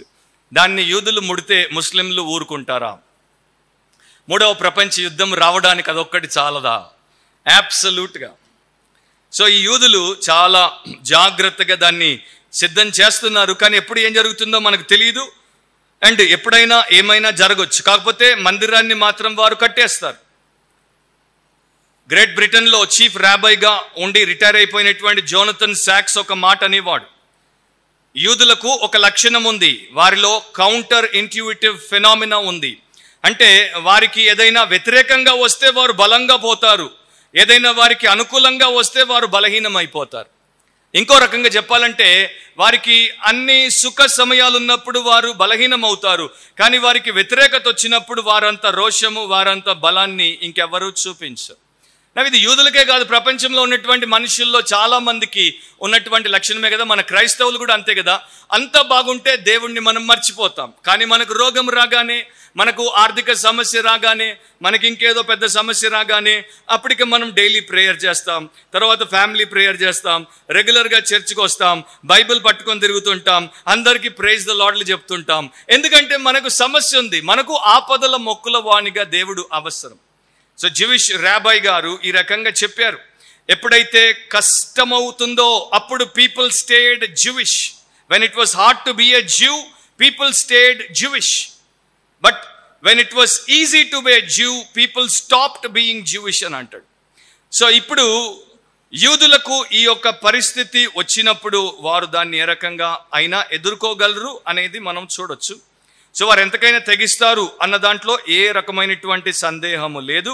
వారు ఒకవేళ అనుకుంటే తప్పకుండా ప్రపంచంలో ఉన్నటువంటి ముస్లింలందరికీ వ్యతిరేకంగా పోయి 1 మాస్క్నే కాదు 3 మాస్కులను కూడా వారు తీసేసే శక్తి, సత్తా కలిగినటువంటి వారు. కాబట్టి వారు ఆ సమయం కొరకు వెయిట్ చేస్తున్నారు. 3వది 27లోనే 3వది మీరు చూస్తే హేయమైనది నిలుచు వరకు అని రాయబడి ఉంది. సో హేయమైనది, అబామినేషన్ ఆఫ్ డెసొలేషన్ అని యేసు ప్రభు కూడా దాని గురించి చెప్పారు. ఏంటా హేయమైనది? మీరు బైబిల్ ఈ పాటికి చాలాసార్లు చదివి ఉంటారు కదా, ఎప్పుడైనా ఆలోచించారా ఆ హేయమైనది ఏంటి? ఆ మందిరంలో హేయమైనది ఎలా నిలబెట్టబడుతుంది? మందిరాన్ని వారు దేవుడి కొరకు నిర్మించారు, ప్రతిష్ఠించారు. గతంలో ఒక లెసన్లో మనం నేర్చుకున్నాం కదా, యాంటియోకస్ ఎపిఫేనస్ యూదుల మీదకి వచ్చినప్పుడు యూదుల మందిరము ఇంకా నిలిచి ఉన్నటువంటి ఆ సమయంలో అతడు ఏం చేశాడు? మందిరంలో ఏం పెట్టాడు? పందిని పెట్టాడు. యూదులకు అపవిత్రమైనటువంటి జీవి పంది, కానీ అతడు వారి యొక్క ఆరాధనను, వారి యొక్క మందిరాన్ని అపవిత్రం చేయడానికి ఆ రకంగా చేశాడు. ఇతడు పందిని పెట్టడు, ఇతడు ఏం పెడతాడు? ఒక విగ్రహాన్ని పెడతాడు. కాకపోతే ఈ విషయాన్ని దానియేలు మాత్రమే ప్రస్తావించలేదు, ఇది దానియేలు ప్రస్తావించాడు, యేసు ప్రభు ప్రస్తావించాడు, అపోస్తులైన పౌలు ప్రస్తావించాడు, అపోస్తులైనటువంటి యోహాను ప్రస్తావించాడు. ఒకవేళ ఇది క్రైస్తవులకు అవసరం లేని విషయం అయితే యేసు ప్రభు కానీ, పౌలు కానీ, యోహాను కానీ ప్రస్తావించాల్సినటువంటి అవసరం లేదు. ఇది వారికన్నా మనకు ఇంకా ఎక్కువ అవసరమైనటువంటి విషయముగా, మనల్ని కూడా హెచ్చరించేటువంటి విషయముగా ఇక్కడ చెప్పబడింది.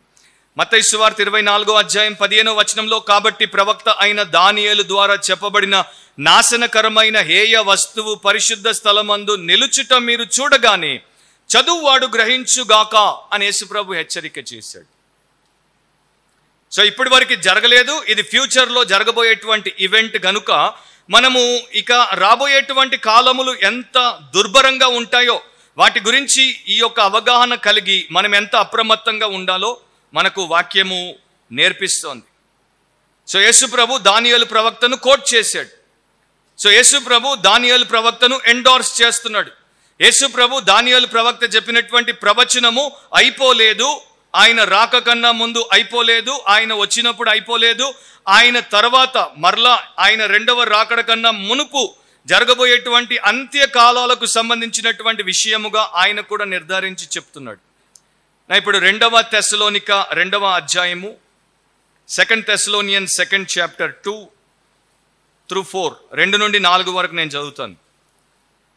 మీరు త్వరపడి చంచల మనస్కులు కాకుండా వలననియు బెదరకుండా వలననియు మన ప్రభు అయిన యేసుక్రీస్తు రాకడను బట్టియు మనము ఆయన యొద్ద కూడు కొనుటను బట్టియు మిమ్మును వేడుకొనుచున్నాం.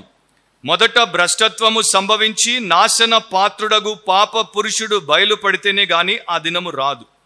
ఏది దేవుని నడబడినో ఏది పూజింపబడినో దానిని అంతటినీ ఎదురించుచు దానికంతటికి పైగా వాడు తన్ను తానే హెచ్చించుకొనుచు తాను దేవుడనని తన్ను కనపరుచుకొనుచు దేవుని ఆలయములో కూర్చుండును గనుక ఏ విధముగానైనను ఎవడును మిమ్మును మోసపరచనీయకుడి. సో 2 ఫుట్ నోట్లో మీరు చూస్తే, మొదట ఫుట్ నోట్ 1 అన్నదానికి మీరు అక్కడ చూస్తే నాశన పాత్రుడగు అనేటువంటి దానికి కింద మీరు నాశన పుత్రుడు అని చూస్తారు, సన్ ఆఫ్ పర్డిషన్ అని ఉంటుంది. పాప పురుషుడు 2 అనేది మీరు ఇక్కడ కింద చూస్తే ధర్మ విరుద్ధ పురుషుడు అని ఉంటుంది, man of lawlessness, man of sin అని ఇంగ్లీష్లో ఉంటుంది. సో క్రీస్తు విరోధి అంటే ఏంటి? పౌలు ప్రకారము తెస్సలోనీయులకు ఆయన రాసినటువంటి విషయం ఏంటి? ధర్మ విరోధ పురుషుడు. ఇప్పుడు మీరు తర్వాత చదువుకోండి, నేను చదవను, కానీ ప్రకటన గ్రంథం 13వ అధ్యాయంలో అతని గురించే యోహాన్ రాసినప్పుడు మృగము అంటాడు, బీస్ట్ అంటాడు. అండ్ ఈ ప్రకటన గ్రంథము 6వ అధ్యాయం నుండి 19వ అధ్యాయం వరకు ఈ అధ్యాయాలన్నీ కూడా ఈ యొక్క ట్రిబ్యులేషన్, గ్రేట్ ట్రిబ్యులేషన్ టైంని మనకు చక్కగా వివరించేటువంటి అధ్యాయాలుగా ఉన్నాయి. సో అతడు ఏం చేస్తాడు? ఆ యొక్క మందిరములో మొదట్లో వారితో సమాధానాన్ని కలిగించుకొని వారిని తన కాన్ఫిడెన్స్లోనికి తీసుకొని వారు చక్కగా ఆరాధన చేసుకోవడానికి అనుమతినిచ్చి సడన్గా మధ్యలో 3.5 సంవత్సరాల తర్వాత అతడు ఆ మందిరమును కైవసం చేసుకొని తన యొక్క విగ్రహాన్ని ఆ మందిరములో పెట్టి తానే దేవుడనని ప్రకటించి వారందరూ తనకు వంగి మొక్కి తనను ఆరాధించాలని శాసిస్తాడు. ఎప్పుడైతే ఈ పని చేస్తాడో అప్పుడు ఆ యూదులకు కనువిప్పు కలుగుతుంది.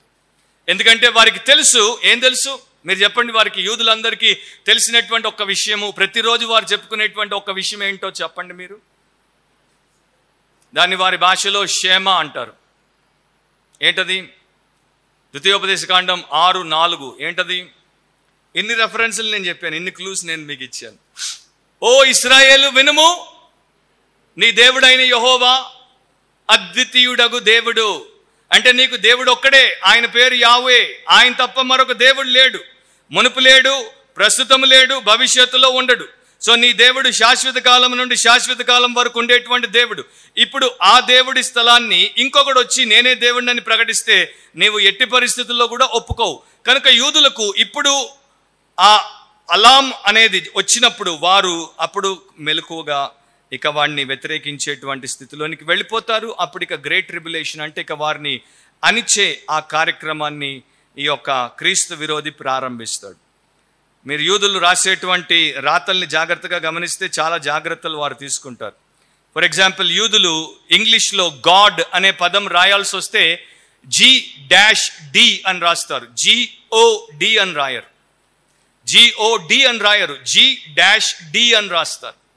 సో వారిని అడిగారు, పాతకాలపు రాబాయిలను అడిగారు, ఎందుకని మీరు ఇంగ్లీష్లో గాడ్స్ నేమ్ని రాసినప్పుడు GOD అని రాయరు, ఓని ఒమిట్ చేస్తారు, G-D అని రాస్తారు అంటే వారి రకంగా చెప్పారు, మాకు ఎప్పటి నుండో వస్తున్నటువంటి ఒక మతపరమైనటువంటి ఆచారం ఉంది.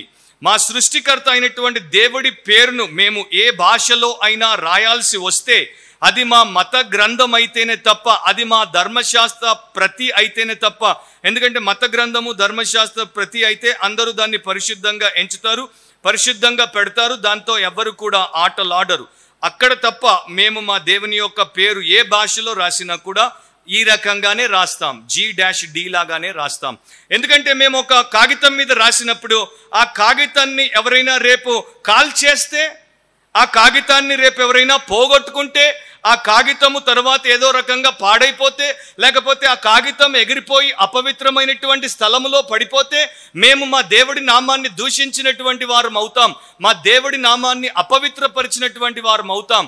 కనుక మేము మా దేవుడి నామమును పరిశుద్ధ గ్రంథముగా ఎంచబడేటువంటి గ్రంథంలో తప్ప పూర్తిగా ఇంకెక్కడా రాయం. జస్ట్ ఇమాజిన్ ఎంత వారికి దేవుడు అంటే, దేవుడి నామం అంటే ఎంత భయమో ఒకసారి ఆలోచించండి. అందుకనే ధర్మశాస్త్రంలో ఆ యొక్క 10 ఆజ్ఞల్లో ఆయన ఒక ఆజ్ఞను పెట్టాడు. ఏంటో ఆజ్ఞ? నీ దేవుని నామమును వ్యర్థముగా ఉచ్చరించకూడదు. సో ఇలాంటి యూదులు దేవుడి పేరే సంపూర్ణంగా వేరే విషయాల మీద, వేరే కాగితాల మీద రాయడానికి ఇష్టపడినటువంటి వారు, నేనే దేవుడను అని చెప్పి మందిరంలో వాడు తన విగ్రహాన్ని పెట్టుకుని తనను పూజించమంటే ఒప్పుకుంటారా? ఒప్పుకోరు. సో ఏం జరుగుతుంది? దీని గురించి మీకు ఇంకా వివరంగా కావాలంటే ప్రకటన గ్రంథం 13వ అధ్యాయం చదువుకోండి. అక్కడ వాడు ఎలాంటి ప్రలోభాలు, ఏ రకమైనటువంటి భయాలు వారికి పెడతాడో అక్కడ యోహాను భక్తుడు వివరంగా రాశాడు. నా తర్వాత మీరు చూస్తే, నాశనము చేయువాడు వచ్చును. ఏం నాశనం చేస్తాడు? ఆ పట్టణాన్ని నాశనం చేస్తాడు, ఆ యొక్క మందిరాన్ని నాశనం చేస్తాడు. ఈ మందిరాన్ని ఆల్రెడీ మనం చూసాం. క్రీస్తు శకము 70వ సంవత్సరంలో టైటస్ నాశనం చేసేసాడు. సో కొంతమంది స్కాలర్స్ ఏమంటారంటే అప్పుడే జరిగిపోయింది కనుక అదే నిజమైనటువంటి కాలమానం. సో ఆ ఫస్ట్ 70 ADలో టెంపుల్ని డిస్ట్రాయ్ చేసేసారు, డెసక్రేట్ చేసేసారు.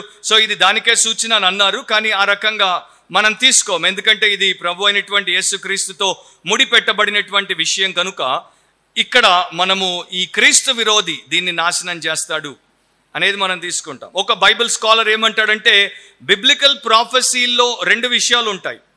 ఒకటి ప్రస్తుతము జరిగినటువంటి ఇనిషియల్ పార్షియల్ ఫుల్ఫిల్మెంట్ని చూపిస్తుంది, అంటే వెంటనే ప్రస్తుతము పాక్షికంగా జరిగినటువంటి విషయాన్ని సూచిస్తుంది. రెండవది ముఖ్యమైనటువంటిది ఏంటంటే డిస్టెంట్ ఫ్యూచర్లో కంప్లీట్ ఫుల్ఫిల్మెంట్ని అండ్ రియాలిటీని సూచిస్తుంది.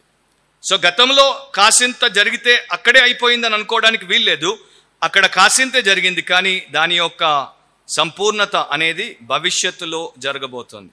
సో భవిష్యత్తులో ఎవరు దాన్ని నాశనం చేస్తారు అంటే ఈ క్రీస్తు విరోధి నాశనం చేస్తాడు. ఇప్పుడు ప్రపంచాన్ని జాగ్రత్తగా అబ్జర్వ్ చేసేటువంటి వారు, అంటే వరల్డ్ న్యూస్ని ఫాలో అయ్యేటువంటి వారు ఒక ప్రశ్న అడుగుతుంటారు. ప్రాఫెసీ టీచర్స్ కూడా దానికి చాలా రకాలుగా జవాబులు చెప్పే ప్రయత్నం చేస్తారు. ఇస్లామిక్ నేషన్స్ అన్ని ఇస్రాయెల్ని నాశనం చేసేస్తాయా?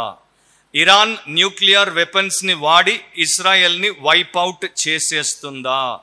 లేకపోతే రష్యన్లు, లేకపోతే చైనా వారు, లేకపోతే మరొకరు వచ్చేసి ఇస్రాయెల్కి ఆపదను కల్పిస్తారా అని చాలా రకాలుగా మాట్లాడుతుంటారు. సో వాటన్నింటికి ఎన్నో రకాలుగా జనాలు ఆన్సర్లు ఇస్తున్నారు. కానీ ఇక్కడ మనం ఒకటి చూడొచ్చు, వారిని ఎన్ని రకాలుగా మనుషులు ఎదుర్కోబోయినా, వారికి ఎన్ని రకాలైనటువంటి కష్టాలు తెచ్చిపెట్టినా వారు మాత్రం పూర్తిగా నాశనం అవ్వరు. అండ్ వారి యొక్క అసలైనటువంటి నాశనము వారిని ఈ రకంగా పరిపాలించడానికి వచ్చినటువంటి క్రీస్తు విరోధి ద్వారానే వారు ఎదుర్కొంటారు. అతడు వేరే వేరే రాష్ట్రాలు, అంటే వేరే వేరే కంట్రీస్ యొక్క సహాయంతో వారిని ఓవర్ పవర్ చేస్తాడు, అది వేరే విషయం. కానీ అంతవరకు వారికి ఏ రకమైనటువంటి నాశనము తటస్థించదు అని మాత్రం మనం గ్యారంటీగా తెలుసుకోవచ్చు. సో ఇక ఇజ్రాయెల్ గురించి ఆ అవగాహన మనకుంటే ఇస్రాయేల్ యొక్క రక్షణ కొరకు మనం ప్రార్థిస్తాం, కానీ ఇస్రాయేల్ నాశనం అయిపోతుందేమో అనే భయానికి మనం గురికాం. ఇక ఫైనల్ పాయింట్లోనికి మనం వచ్చేద్దాం. నాశనము చేయువానికి రావాలనని నిర్ణయించిన నాశనము ముగించు వరకు ఈలాగున జరుగును. నాశనము చేసేవాడెవడు? యాంటిక్రైస్ట్, సన్ ఆఫ్ పర్డిషన్, నాశన పుత్రుడు కదా. వాడికి ఉన్నది ఒకటి, నాశనం చేయడమే. సో వాడు కంకణం కట్టుకున్నది నాశనం చేయడానికి. ఆ నాశనం చేసేటువంటి వాడినే నాశనం చేసేటువంటి సమయం వస్తుంది, నాశనం చేసేటువంటి దినం వస్తుంది. ఎప్పుడు వస్తుంది? 7 సంవత్సరాలు అవగానే వచ్చేస్తుంది. యేసుప్రభు యొక్క సెకండ్ కమింగ్ గురించి మనం గతంలో కూడా నేర్చుకున్నాం. మీరు విన్నారో లేదో నాకు తెలియదు. యేసుప్రభు యొక్క సెకండ్ కమింగ్ లో 2 ఈవెంట్లు ఉంటాయి. మొదట 7 సంవత్సరాల ప్రారంభం కన్నా ముందు సంఘం ఎత్తబడుతుంది, దాన్ని ర్యాప్చర్ అంటారు.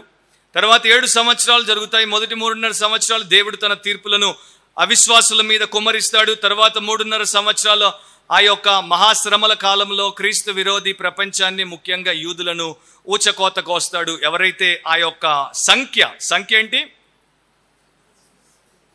666. 666 లేకపోతే ఇంకేదైనా, అదొక కాంట్రవర్సీ. మనం అక్కడికి వచ్చినప్పుడు దాన్ని మనం చూద్దాం. 666. సో ఈ సంఖ్య, వాటెవర్ సంఖ్య, 666 లేకపోతే ఇంకో సంఖ్య, వాటెవర్ నెంబర్, 2 స్థలాల్లో మనుషులు వేసుకుంటారు. ఎక్కడ? ఒకటి నొసట, రెండవది కుడి చేతి మీద. లాస్ట్ 20 yearsగా ప్రపంచంలో కొన్ని దేశాల వారు మైక్రో చిప్పింగ్ అనేటువంటి దాన్ని ఆల్రెడీ మొదలుపెట్టారు. గత 5 ఏళ్లుగా కొన్ని సంస్థల్లో ఈ ఎంప్లాయీస్కి ఆల్రెడీ మైక్రో చిప్పింగ్ చేసేసారు. అంటే వారి యొక్క కుడి చేతిలో ఒక రైస్ గ్రాన్యూల్ అంత సైజులో వారు దాన్ని స్కిన్ కిందకి ఇంజెక్షన్ ద్వారా పంపించి దాన్ని పెట్టేశారు. సో ఇప్పుడు ఈ ఎంప్లాయీస్ వారి కార్ని ఓపెన్ చేయడానికి వారికి రిమోట్ కీ అవసరం లేదు. దీని ఇలా అంటే కార్ ఓపెన్ అవుతుంది. వారు బయట నుండి వచ్చినప్పుడు వారి ఇంటి గరాజ్ ఓపెన్ చేయడానికి వారు ఏ కీ వాడనవసరం లేదు. వారి చేతిని సెన్సర్కి చూపిస్తే గరాజ్ ఓపెన్ అవుతుంది. వారి ఇంట్లో వారు ఆఫీస్ నుండి లైట్లు ఆఫ్ చేయాలంటే చేతిని చూపిస్తే ఆఫ్ అవుతాయి. వారు వచ్చే ముందు వారికి అన్నాన్ని వారు అంటే రైస్ని కుక్కర్లో పెట్టొస్తారు, కానీ ఇంకొక అరగంటలో ఇంటికి వస్తున్నారంటే వారు రైస్ కుక్కర్ని ఆన్ చేస్తే కరెక్ట్ టైంకి అది వేడిగా మరి వారికి అందుబాటులోకి వచ్చేస్తుంది. అండ్ ఇప్పుడు వారికి మెడికల్ రికార్డ్ అంతా దీంట్లో ఉంటుంది. వారికి ఎక్కడైనా యాక్సిడెంట్ జరిగి వారు అపస్మారక స్థితిలో పడిపోతే డాక్టర్ గారు ఆ యొక్క సెన్సర్ని పెట్టి చూస్తే వారి మెడికల్ రికార్డు, వారు ఏ రోగాలతో బాధపడుతున్నారు, ఏ మందులు వాడుతున్నారు, వారికి ఏ రకమైనటువంటి ట్రీట్మెంట్ ఇవ్వాలి తెలిసిపోతుంది. ఈ రకంగా చాలా అన్నమాట. అంటే క్రెడిట్ కార్డు అవసరం లేదు, డెబిట్ కార్డు అవసరం లేదు, పాస్వర్డ్లు గుర్తుపెట్టుకోవాల్సిన పని లేదు, పిన్ గుర్తుపెట్టుకోవాల్సిన పని లేదు. ఇక మీ క్యాష్ మీ దగ్గర నుండి ఎవడు కొట్టేయలేడు. అన్ని మీ చెప్పు చేతుల్లోకి వచ్చేసాయి. కనుక చాలా కంట్రీస్ ఈ రకంగా మైక్రో చిప్పింగ్ ని ప్రమోట్ చేస్తున్నాయి. మన భారతదేశంలో ఆధార్ కార్డు రాగానే చాలా మంది నన్ను కూడా అడిగారు, ఆధార్ కార్డు తీసుకోవచ్చా వద్దా అని. సరే, ఇప్పుడు ఆధార్ కార్డు ద్వారా నంబర్ డేటాబేస్ ఒకటి తయారు చేశారు. నిన్నగాక మొన్న 2 రోజుల క్రితమే అనుకుంటాను మోదీ గారు ఇంకొక కార్డుని విడుదల చేశారు. దాన్ని ఏమంటారు? NCMC అంటారు. అంటే దేశమంతా కూడా ఒకే కార్డు అన్ని రకాల ప్రయాణాలకు నేషనల్గా మనము ఒకే రకమైనటువంటి కస్టమ్ మొబిలిటీ కలిగినటువంటి కార్డుని తయారు చేశారు. ఆ ఒక్క కార్డు చాలన్నమాట. సో ఇదే ఆ రకంగా వాడబడుతుంది అని నేను చెప్పట్లేదు, కానీ ఇవన్నీ దేనికి సూచన? బైబిల్ ఎంత అప్డేటెడ్ పుస్తకం అంటే, బైబిల్ ఎంత నిక్కచ్చితో ఇది ముందుగానే చెప్పిందంటే అంత యాక్యురేట్గా ఇది జరుగుతోంది. మొన్నటిదాకా మనము క్యాష్ లేకపోతే అబ్బో ఏమీ చేయలేము, ఏమీ కొనలేము అనుకుంటున్నాం. కానీ ఈ రోజున చాలా మంది అమెరికన్ స్టైల్లోకి వచ్చేసారు. మీరు అమెరికన్ పర్సులను తెరిచి చూడండి, వారి దగ్గర కనీసము $20 నోట్లు కూడా ఉండవు. వారి దగ్గర కార్డులే ఉంటాయి. ఎందుకంటే వారు క్యాష్లెస్ ట్రాన్సాక్షన్స్కి అలవాటు పడిపోయారు. కొన్ని దేశాలు ఆల్రెడీ కంప్లీట్గా క్యాష్లెస్ ట్రాన్సాక్షన్స్కి వచ్చేసాయి. మన మోదీ గారు కూడా డిమానిటైజేషన్ చేసినప్పుడు ఆయన కూడా మనకి ఎన్నో యాప్లను వాడండి, మీరు కూడా క్యాష్లెస్ ట్రాన్సాక్షన్స్ చేయండి అని అన్నారు. ఈ రోజున ఒకడు సిగరెట్ కొంటే సిగరెట్ డబ్బా దగ్గర వాడు ఇట్లా తీసి పేటిఎం ద్వారా పే చేసిపోతున్నాడు. సో ఇవన్నీ దేనికి సాదృశ్యం? మనకు టెక్నాలజీ వచ్చింది, మనకు చాలా ఫెసిలిటీస్ వచ్చాయి, మంచిదే, ఈ రకంగా మనకు మేలు జరుగుతోంది. కానీ but at the same time ఒక స్టేజ్ సెట్ అవుతోంది, రంగము సిద్ధమైంది. అండ్ క్రీస్తు విరోధి వచ్చినప్పుడు ఈ రకమైనటువంటి డేటాబేస్ని అతడు ఏ రకంగా వాడగలడో చాలా సింపుల్గా మనం ఆలోచించవచ్చు. జస్ట్ నిన్నో మొన్నో చంద్రబాబు నాయుడు వాపోతున్నాడు ఈనాడు పేపర్లో. ఏమని? తెలంగాణ గవర్నమెంట్ వారు మా యొక్క 9 లక్షల 8 లక్షల, నన్ను కరెక్ట్ చేయండి, 8 లక్షల ఓట్లను దొంగిలించేశారు అని, అమెజాన్లో దాచిపెట్టారు అని. అండ్ గతంలో మనకు తెలుసు ఆధార్ డేటాబేస్ నుండి ఎన్నో కోట్ల ఆధార్ డీటెయిల్స్ని దొంగిలించేశారు. సో చాలా సింపుల్గా ఈ యొక్క పనిని చేయడానికి రంగమంతా సిద్ధమైపోయింది. కాకపోతే 7 సంవత్సరాల కాలం తర్వాత దేవుడు ఏం చేస్తాడు? క్రీస్తు విరోధిని ఏ రకంగా నాశనం చేస్తాడు? ఆ 2 మాటలు నేను చదివి ప్రార్థన చేస్తాను. మరలా మీరు 2 తెస్సలోనిక 2వ అధ్యాయము 8వ వచనానికి రండి. 2 Thessalonians chapter 2 verse 8. అప్పుడు ఆ ధర్మ విరోధి బయలుపరచబడును, ప్రభు అయిన యేసు తన నోటి ఊపిరి చేత వానిని సంహరించి తన ఆగమన ప్రకాశము చేత నాశనము చేయును. ఇప్పుడు ఇంత క్లియర్గా స్క్రిప్చర్ ఇక్కడ చెప్తోంది కదా, ఆ యాంటీ క్రైస్ట్ని యేసు ప్రభు తన ఊపిరి చేత సంహరించి తన యొక్క ఆగమన అంటే ఆయన వచ్చినప్పుడు ఆ యొక్క రాకడ ప్రకాశం చేత నాశనం చేస్తాడని. మరి మనం ఇంకో రకంగా దీనిని ఏ రకంగా ఇంటర్ప్రెట్ చేయగలము? ఇంటర్ప్రెట్ చేయలేం. అందుకనే మంచి బైబిల్ పండితులు దీన్ని ఫ్యూచరిస్టిక్ ఈవెంట్గానే ఇంటర్ప్రెట్ చేశారు. ఇంకో వచనాన్ని కూడా నేను చదువుతాను, లేకపోతే 2 వచనాలు 3 వచనాలు. ప్రకటన గ్రంథం 19వ అధ్యాయము, ప్రకటన గ్రంథం 19వ అధ్యాయం 19 నుండి 21 వరకు. మరియు ఆ గుర్రం మీద కూర్చున్న వానితోనూ ఆయన సేనతోనూ యుద్ధము చేయుటకై ఆ క్రూర మృగమును భూరాజులను వారి సేనలను కూడి ఉండగా చూచితిని.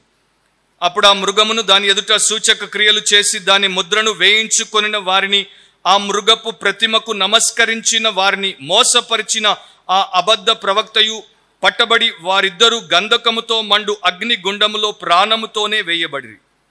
కడమవారు గుర్రం మీద కూర్చున్న వాని నోట నుండి వచ్చిన ఖడ్గము చేత వధింపబడిరి. వారి మాంసమును పక్షులన్నీ కడుపారా తినడు. సో వారి అంతం ఎట్లా ఉంటుందో చాలా గ్రాఫిక్గా దేవుడు డిస్క్రైబ్ చేశాడు.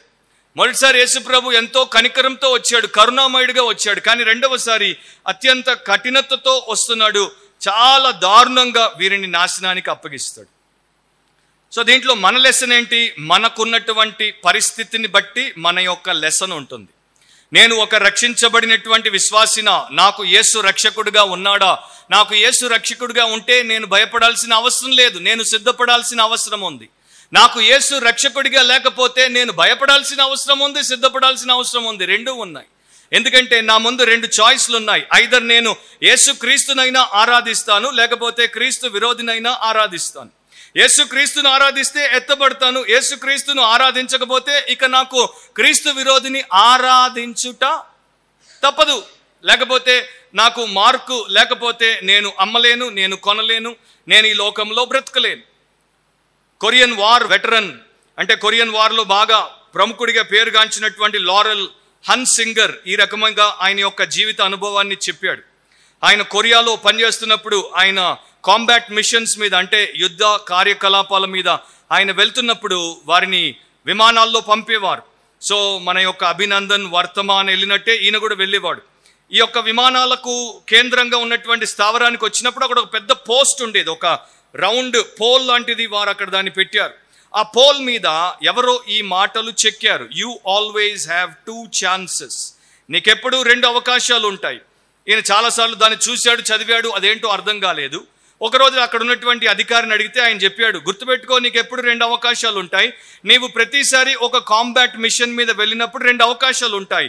ఒకటి నువ్వు వెనక్కి వస్తావు, లేకపోతే నిన్ను వారు పేల్ చేస్తారు. అండ్ నిన్ను ఒకవేళ వారు పేల్ చేసినా కూడా నీకు 2 అవకాశాలు ఉంటాయి. ఒకటి నీవు క్రాష్ సర్వైవ్ అవుతావు, లేకపోతే నీవు క్రాష్లో సర్వైవ్ అవ్వవు. అండ్ ఒకవేళ నీవు క్రాష్ సర్వైవ్ అవుతే కూడా నీకు 2 అవకాశాలు ఉంటాయి.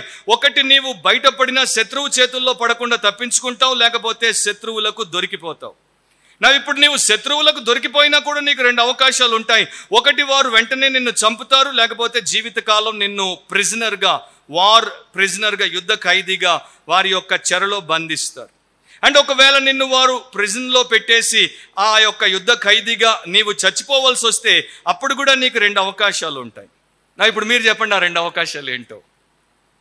యుద్ధ ఖైదీగా నీవు చచ్చిపోయినప్పుడు నీకు ఉండే 2 అవకాశాలు ఏంటి? నీవు యేసుని నమ్ముకుంటే పరలోకానికి, నిత్య జీవానికి వెళ్తావు. నీవు యేసుని నమ్ముకోకపోతే నిత్య నాశనానికి పోతావు. సో ప్రతి మనిషి ముందు 2 అవకాశాలు ఉన్నాయన్నమాట. సో డానియల్ 9లో మనం నేర్చుకునేది ఏంటంటే, దేవుడు తన లోకానికి తాను నిర్ణయించినటువంటి కాలమానం ప్రకారము తన కార్యక్రమాన్ని సంపూర్ణంగా చేస్తాడు. మనము ఆ యొక్క కార్యక్రమము ద్వారా మేలు పొందుతామా, లేకపోతే మేలు పొందమా అన్నది మనందరం కూడా గ్రహించి దేవుడు చెప్పిన ప్రకారం మనం ఉండి ఆయన వాగ్దానాలను మన జీవితంలో ఆశీర్వాదకరంగా మార్చుకుంటే మనకు మేలు. సో ఒకటి రిమెంబర్, ఈ లాస్ట్ డేస్లో, లాస్ట్ ఎండ్ టైమ్స్లో either we will serve Jesus Christ or we will end up serving anti Christ. యేసు క్రీస్తునైనా మనం ఆరాధిస్తాం, లేకపోతే క్రీస్తు విరోధిని ఆరాధించాల్సి వస్తుంది. ఇప్పుడు క్రీస్తు విరోధిని ఎలా ఆరాధిస్తాం అనేది ఇంకొక పాయింట్. నెక్స్ట్ టైం ఎప్పుడైనా దాని గురించి మనం చూద్దాం. కానీ నేను ఆ పాయింట్ ఇక్కడ చెప్పి ప్రార్థన చేస్తాను. నీవు నిజంగా రక్షించబడ్డావు అని నీవు అనుకుంటూ రేపు సంఘం ఎత్తబడినప్పుడు నీ విడవబడితే నీకు ఇక మిగిలిందేంటి? జీసస్ క్రైస్ట్ కాదు, యాంటీ క్రైస్ట్. సో అప్పుడు నువ్వు తప్పించుకోలేవు, ప్రపంచంలో ఎక్కడికి పోలేవు. ప్రపంచం అంతటికి ఒకే సీసీ కెమెరా ఉంటుంది, పైనుండి చూస్తుంటుంది అన్నమాట. అండ్ నువ్వు ఎక్కడున్నా కూడా నిన్ను వారు పట్టేస్తారు. విమానాలు వస్తున్నప్పుడు ఆ యొక్క టవర్లో కూర్చున్న వాడు రాడార్లో ఈ యొక్క విమానం ఇక్కడ ఉందని బీప్ బీప్ బీప్ అని సౌండ్ ఎట్లా వస్తుందో, నువ్వు ఎక్కడున్నావో నీ పేరు, నీ డీటెయిల్స్తో సహా బీప్ బీప్ బీప్ అని నిన్ను చూపించేస్తారు. సో చాలా సింపుల్గా పట్టేసుకోవచ్చు, చాలా సింపుల్గా చేయాల్సింది చేసేయచ్చు. సో మన రక్షణ వాక్యానుసారంగా, దైవానుసారంగా, సుస్థిరంగా ఉంటే మనకి గతి పట్టదు. లేకపోతే మనము జీసస్ క్రైస్ట్ని చూడము, యాంటీ క్రైస్ట్ని చూస్తాం. అలాంటి స్థితిలో ఎవరు ఉండటం దేవుడి ఉద్దేశం కాదు. సో ఆ స్థితిలో ఎవరు లేకుండా మనల్ని మనము ఉంచుకుందాం. ప్రార్థన చేద్దాం. పరిశుద్ధుడు అయిన మా దేవా, సర్వోన్నతుడవు, సార్వభౌముడు అయినటువంటి దేవుడవు, సమస్తమును నీ అధికారం కింద ఉంచుకున్నావు. నీ చిత్త ప్రకారం నీ అద్భుతమైన ప్రణాళిక చొప్పున ప్రపంచమును శాసిస్తున్నావు, ప్రభుత్వాలను శాసిస్తున్నావు, ప్రజల జీవితాలను శాసిస్తున్నావు.